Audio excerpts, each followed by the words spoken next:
अजित चव्हाण काही वेळापूर्वी काकासाहेब कुलकर्णींनी केलेला आरोप तुम्हाला पटतोय का? नाही, माझे मित्र काकासाहेब कुलकर्णी आणि काँग्रेसचे सर्वच प्रवक्ते दुपारनंतर अशा पद्धतीच्या वळणावरती जाणार हे मी सकाळीच सांगितलं होतं. ईव्हीएमला दोष दिला जाईल, भारतीय जनता पक्षाला दोष दिला जाईल, प्रशासनाला दोष दिला जाईल. निवडणूक आयोगाला प्रश्न विचारताना माझे नेते आदरणीय देवेंद्रजींनी देखील या सगळ्या अनेक विषयांमध्ये नाराजी व्यक्त केली होती. मी स्वतः 158 हरकती निवडणूक आयोगाच्या एकूण कामकाजाच्या बाबतीमध्ये घेतलेल्या आहेत. हम्म. आपण एक लक्षात घेतलं पाहिजे, की ज्या पैशाचा, ज्या गुंडगिरीचा सन्माननीय माझे मित्र काकासाहेब कुलकर्णी आरोप करतायत. काकासाहेब, आपल्या पक्षाच्या अधिकृत लोकांनी तलवारीनं हल्ले केले म्हणून भारतीय जनता पक्षाचे कार्यकर्ते रुग्णालयामध्ये दाखल झाले.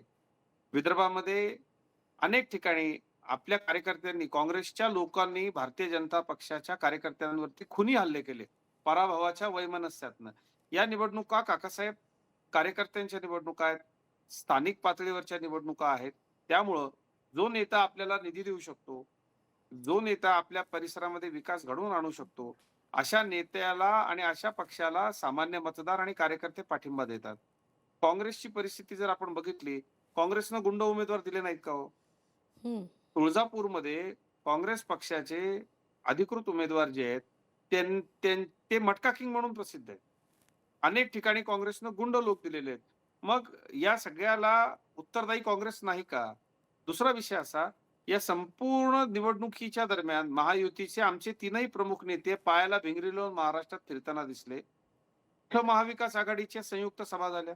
हम्म. काँग्रेसच्या नेत्यांनी किती प्रमाणात आपल्या कार्यकर्त्यांना ताकद दिली.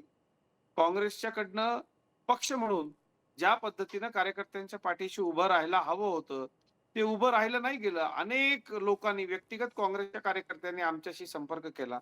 परंतु निवडणुका अशा वळणावरती होत्या, की भारतीय जनता पक्षाच्या काम करणाऱ्या, गेली अनेक वर्ष काम करणाऱ्या कार्यकर्त्यांना 7-8 वर्षानंतर न्याय द्यायची प्रक्रिया आमची सगळी सुरू होती. नाहीतर मी तुम्हाला सांगतो, अनेक ठिकाणी जी परिस्थिती झाली, ती महाराष्ट्राच्या प्रमुख शहरात असते, की काँग्रेसला फॉर्म भरायला उमेदवार सुद्धा शिल्लक राहिले नसते. आजचा दिवस हा नम्रतेनं या विजयाला सामोरं जाण्याचा दिवस आहे. हा विजय आमचा नाहीये. हा विजय सामान्य कार्यकर्त्यांचा आहे. हा भारतीय जनता पक्षाच्या विचारांचा विजय आहे. हा महायुतीच्या नेत्यांच्या एकत्रित ताकदीचा, अगदी. जनतेशी कमिटमेंट जी आहे, त्या कमिटमेंटचा हा विजय आहे. त्यामुळं मला या सगळ्या मंडळींना इतकंच सांगायचंय, की आपण लोकांमध्ये जा, आपण काम करा. आपण या दोन्ही सगळ्या वाक्यामध्ये संसदीय आपल्याला गजबजत आहे. व्यवस्थेमधल्या चव्हाण संसदीय अगदी अगदी मी व्यवस्थेमधल्या येणार आहे व्यवस्थांना तुमच्या आपण बदनाम दोघांकडे एक करू. महत्वाची अपडेट. लोकशाही मराठी ऐका, पहा, जागरूक रहा.